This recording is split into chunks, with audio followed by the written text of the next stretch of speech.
punished for speaking their language, prohibited from practicing their culture. The children were isolated from their families, uprooted from their communities, and stripped from their identities. Este es parte del mensaje que el primer ministro actual de Canadá, Justin Trudeau, da a las familias víctimas del Residential School System de la Atlantic Province que no fueron incluidas en la disculpa pública del gobierno federal por el primer ministro Stephen Harper en el 2008.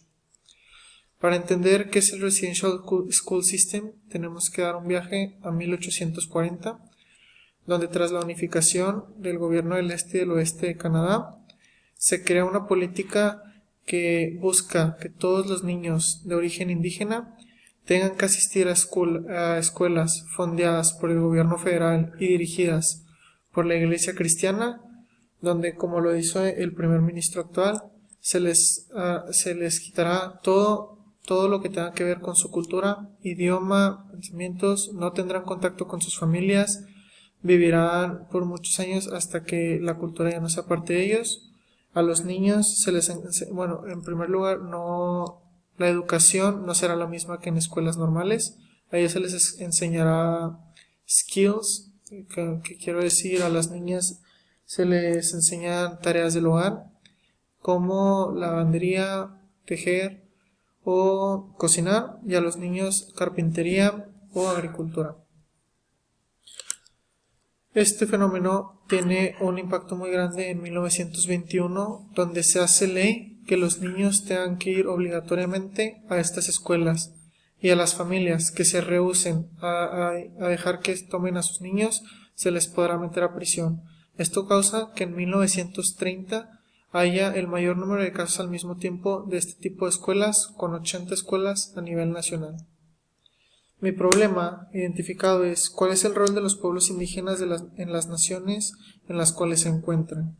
Entendemos entonces que cuando se unifica el gobierno de Canadá federal, los descendientes europeos entienden que hay una diferencia de culturas que malamente ellos reconocen como inferiores, pero entienden que hay unas diferentes culturas en un mismo país.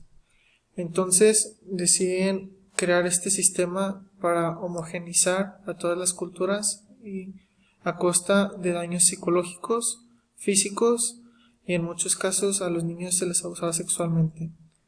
Esto también causó la muerte de 6,000 niños en todo el programa. Después de 1921 pasamos a 1996, donde se cierra la última escuela de este tipo. Después pasamos hasta el 2017, donde la ONU se crea la Declaración Universal de los Derechos Humanos sobre los pueblos indígenas. El artículo que yo identifiqué que se violó aquí fue el artículo 3 de libre discriminación y libre desarrollo. Pero como la última escuela cerró en 1996, el artículo que realmente se violó por más de 40 años fue el artículo 1, donde se establece claramente que todos nacen iguales en dignidad y en derechos. En la actualidad, el pivote ya, el punto de quiebre ya cuando el gobierno de Canadá en el 2017 llega al mayor settlement de la historia del país de $2 billones canadienses con las familias indígenas afectadas por las Residential School Systems. Parte de este acuerdo fue destinar fondos a un grupo llamado TRC o Truth Reconciliation Commission. Esta comisión se iba a encargar de ir con todas las familias afectadas para saber qué acciones concretas el gobierno de Canadá debía tomar para reparar este daño. Después, en el 2015, se llama lo que llaman el Final Report, donde se establecen acciones concretas. Pero lo interesante es que en el 2016 hay una propuesta de legislación que respalda este reporte, pero realmente no promueve nada, porque vimos que 2 días antes de hoy, el 3 de diciembre del 2020, vuelven a proponer una ley de Bill C-15, United Nations Declaration on the Rights of Indigenous Peoples Act. Entonces vemos que hasta este año, partiendo desde 1996 que cierra la última escuela, 40 años después de que se firmó la Declaración de Derechos Humanos, apenas están creando la ley que proteja a los pueblos indígenas. Y vemos dos casos muy concretos de enojo de estos pueblos que han sentido que han sido ignorados. El primero, en el 2018, una joven encontrada en el río, que no se encuentra su culpable, levantó ira de los pueblos indígenas. El segundo, asesinaron a un joven indígena y su culpable fue liberado sin cargo alguno.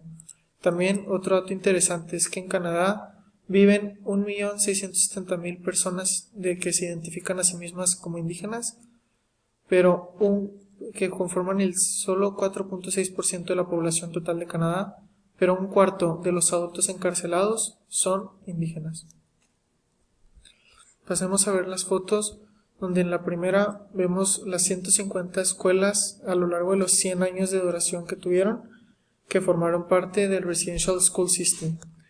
Después pasamos a ver cómo los niños les quitaban las ropas distintivas de los pueblos indígenas y se les obligaba a vestir como normalmente vestiría un europeo occidental.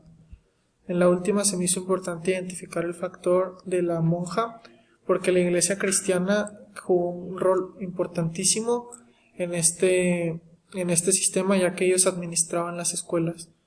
De hecho, por medio de change.org, se les está pidiendo a la iglesia, al gobierno de Canadá y a la iglesia cristiana ofrecer disculpas por estos actos. También el gobierno de Canadá el presidente Trudeau le pidió al Papa que ofreciera disculpas por su rol en esto.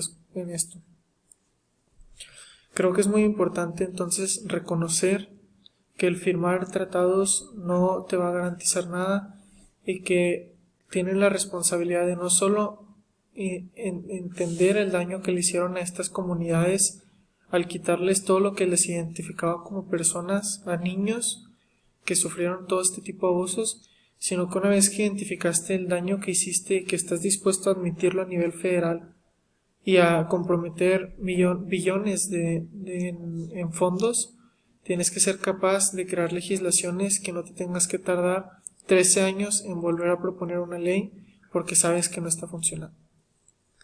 Las referencias son estas y estarán en la sección de comentarios. Muchas gracias.